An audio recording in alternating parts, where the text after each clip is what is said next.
Hello students, welcome to the Steno Health PP. Today dictation number 97 and 98. Speed is 100 word per minute. Start. महोदय, पंजाब के संबंध में मुझे यह कहना है कि अभी कुछ दिन पूर्व वहाँ पर भाषा का प्रश्न उत्पन्न हुआ।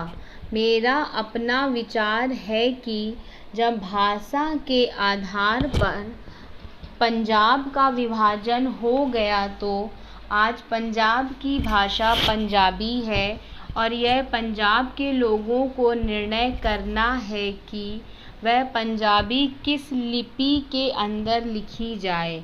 लेकिन एक बात मैं पंजाब की सरकार से आपके माध्यम से निवेदन करना चाहता हूँ कि आज जब पंजाब के अंदर 45% लोग इस प्रकार के हैं जो यह कहते हैं कि हमारी अपनी मातृभाषा हिंदी है, तो पंजाब की सरकार को अल्पसंख्यकों की भाषा को संरक्षण देने के नाम पर दूसरी भाषा के रूप में हिंदी को मानने में किसी प्रकार की कोई आपत्ति नहीं होनी चाहिए।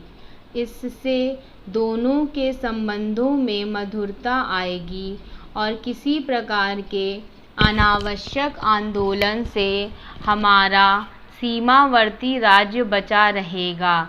जहाँ तक लिपि का संबंध है, लिपि के संबंध में मैं बलपूर्वक किसी लिपि को समाप्त करने के पक्ष में नहीं हूँ।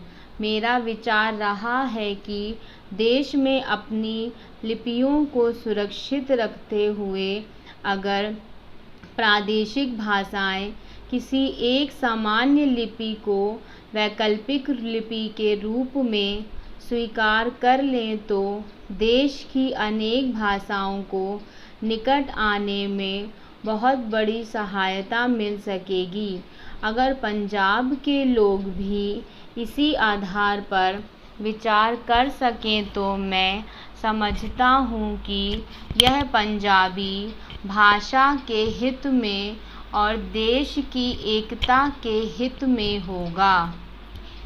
अंतिम बात जिसको कहकर मैं अपना भाषण समाप्त करना चाहता हूँ वह है प्रश्न जो आज पंजाब और हरियाणा में तनाव का कारण बना हुआ है, और वह है चंडीगढ़ का प्रश्न।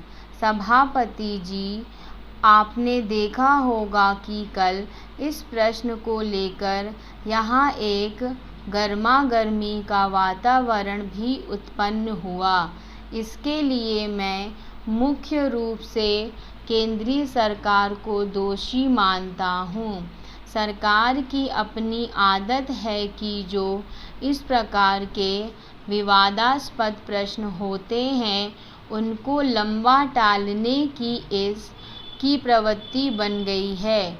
सरकार सोचती है कि अगर कोई प्रश्न लंबा टाला जाएगा तो लोग भूल जाएंगे और अंत में तनाव स्वतः ही नहीं रहेगा। इतिहास इस बात का साक्षी है कि जिस प्रश्न को सरकार ने टालना चाहा, चाहे मैसूर महाराष्ट्र का सीमा का विवाद का प्रश्न हो, गोदावरी या कृष्णा के जेल का झगड़ा हो। महोदय, पंजाब के अंदर चंडीगढ़ का झगड़ा हो, सरकार ने जिस झगड़े को टालना चाहा वह झगड़ा और अधिक उग्र रूप लेकर देश के और सरकार के सामने आया।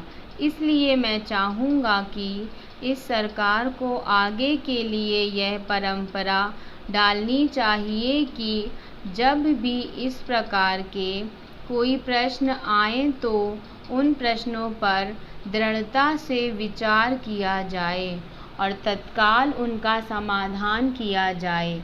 वर्षों तक उन प्रश्नों को लटकते छोड़ लोगों को आपस में संघर्ष का अवसर नहीं देना चाहिए।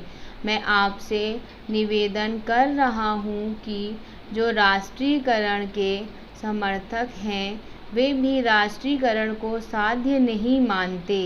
प्रधानमंत्री ने स्वयं स्वीकार किया है कि अनेक देशों में बैंक सरकार के हाथ में है, लेकिन बैंक सरकार ने ले लिया तो समाजवाद आ गया। ऐसा कोई नहीं कह सकता। जिन देशों में समाजवाद नहीं है वहाँ बैंक सरकार के हाथों में है। फ्रांस में समाजवाद नहीं है, सरकार ने बैंक ले लिए, और ऑस्ट्रेलिया में बैंक सरकार ने लिए थे, लेकिन बैंक कर्मचारियों के आंदोलन के फलस्वरूप चुनाव में जब नई सरकार बनी तो बैंकों का राष्ट्रीयकरण समाप्त करना पड़ा।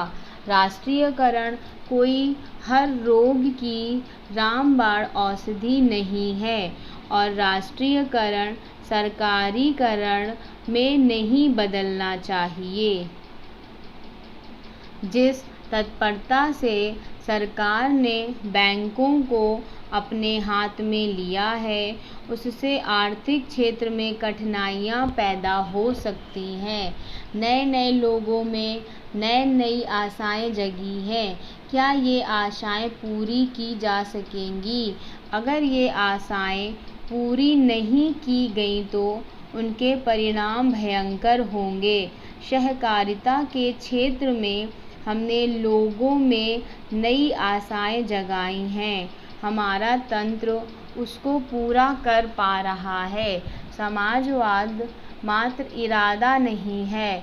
इरादे अच्छे हो सकते हैं, नेक हो सकते हैं, लेकिन जिस मशीनरी के द्वारा, जिस तंत्र के द्वारा वह इरादे व्यवहार में लाने हैं, अगर वह मशीनरी भ्रष्ट है, अगर वह तंत्र अक्षम है, अगर जनता के प्रति उनके हृदय में सहानुभूति नहीं है, तो फिर राष्ट्रीयकरण भी सहकारिता की तरह से एक बदनाम चीज़ हो जाएगी। सरकार बहुत से कारखाने चला रही है, कुछ अच्छे चल रहे हैं, कुछ बुरे चल रहे हैं, लेकिन कारखाने चलाने के लिए, सरकारी संस्थाएं चलाने के लिए जैसे आदमी हमें चाहिए वैसे आदमी तैयार करने का हमने प्रयत्न नहीं किया है। सार्वजनिक उद्योगों को सफल करना सरल नहीं होता।